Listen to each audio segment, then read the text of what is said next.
സംസ്ഥാനത്തെ ലക്ഷക്കണക്കിന് സാധാരണക്കാരുടെ ആരോഗ്യത്തെ ബാധിക്കുന്ന രീതിയിലേക്ക് താളം തെറ്റിയിരിക്കുകയാണ് കാരുണ്യ ആരോഗ്യ സുരക്ഷാ പദ്ധതി.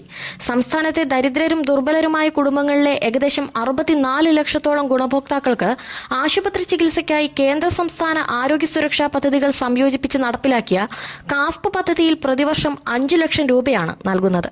ഈ പദ്ധതിയുടെ പ്രധാനപ്പെട്ട സേവന വിഭാഗമാണ് സ്വകാര്യ ആശുപത്രികളെങ്കിലും കാസർഗോഡ്, കണ്ണൂർ, മലപ്പുറം, കോഴിക്കോട് തുടങ്ങിയ ജില്ലകളിലെ പ്രധാനപ്പെട്ട ആശുപത്രികളിൽ പലതും ഡോക്ടറില്ല തുടങ്ങി നിരവധി കാരണങ്ങൾ ചൂണ്ടിക്കാട്ടി രോഗികളെ മടക്കി അയക്കുകയാണ്.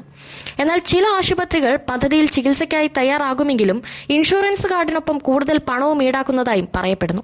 ആരോഗ്യ കാർഡിൽ 35,000 രൂപ നൽകേണ്ട ഓപ്പറേഷന് 15,000 രൂപ മുതൽ 20,000 രൂപ അധികമായി ആശുപത്രിയിൽ നൽകുകയാണെങ്കിൽ ഇൻഷുറൻസ് കാർഡിനൊപ്പം ചികിത്സിക്കാമെന്ന് ആശുപത്രി അധികൃതർ അറിയിക്കുകയാണ്.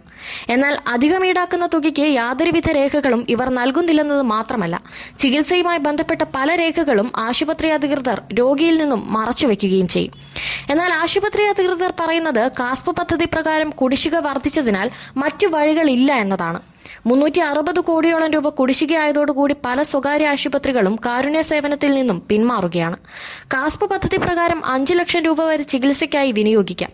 ഒരു കുടുംബത്തിലെ മുഴുവൻ വ്യക്തികൾക്കോ അല്ലെങ്കിൽ ഒരു വ്യക്തിക്ക് മാത്രമായോ ഈ പദ്ധതിയിലൂടെ സഹായം ലഭിക്കും. കുടുംബാംഗങ്ങളുടെ പ്രായപരിധിയോ കുടുംബങ്ങളുടെ എണ്ണമോ ഒന്നും ഈ പദ്ധതിയുടെ മാനദണ്ഡമല്ല. പദ്ധതിയിൽ അംഗമാകുന്ന ഏതൊരു വ്യക്തിക്കും മുൻഗണന മാനദണ്ഡങ്ങളില്ലാതെ ചികിത്സാ സഹായം ലഭിക്കുമെന്നതാണ് കാസ്പിനെ മറ്റ് ആരോഗ്യ സുരക്ഷാ പദ്ധതിയിൽ നിന്ന് വേറിട്ട് നിർത്തിയിരുന്നത്. പദ്ധതിയിൽ നിന്ന് ആശുപത്രികൾ പിന്മാറുമെന്ന് 2023 ഒക്ടോബർ മാസം സർക്കാരിനെ അറിയിച്ചതോടെ 104 കോടി ആശ്വാസം എന്ന നിലയിൽ സർക്കാർ നൽകിയിരുന്നു. തുടർന്ന് മാസങ്ങൾ പിന്നിട്ടെങ്കിലും മറ്റു നടപടികൾ ഉണ്ടായില്ല. മിക്ക ആശുപത്രികൾക്കും 1 വർഷം മുതൽ 6 മാസം വരെയുള്ള പണം കിട്ടാനുണ്ട്. കേന്ദ്രവിഹിതം കൃത്യമായി കിട്ടാത്തത് മുതൽ സഹായം കിട്ടുന്നവരുടെ എണ്ണം വർദ്ധിച്ചത് വരെയുള്ള കാരണങ്ങളാണ് ആരോഗ്യവകുപ്പ് വിശദീകരിക്കുന്നത്. പലതവണ കുടിശ്ശികയുമായി ബന്ധപ്പെട്ട വിവരങ്ങൾ സർക്കാരിനെ അറിയിച്ചിട്ടും നടപടി ഉണ്ടാകാതെ വന്നതോടെയാണ് പദ്ധതിയിൽ നിന്ന് സ്വകാര്യ ആശുപത്രികൾക്ക് പിന്മാറേണ്ടി വന്നത്.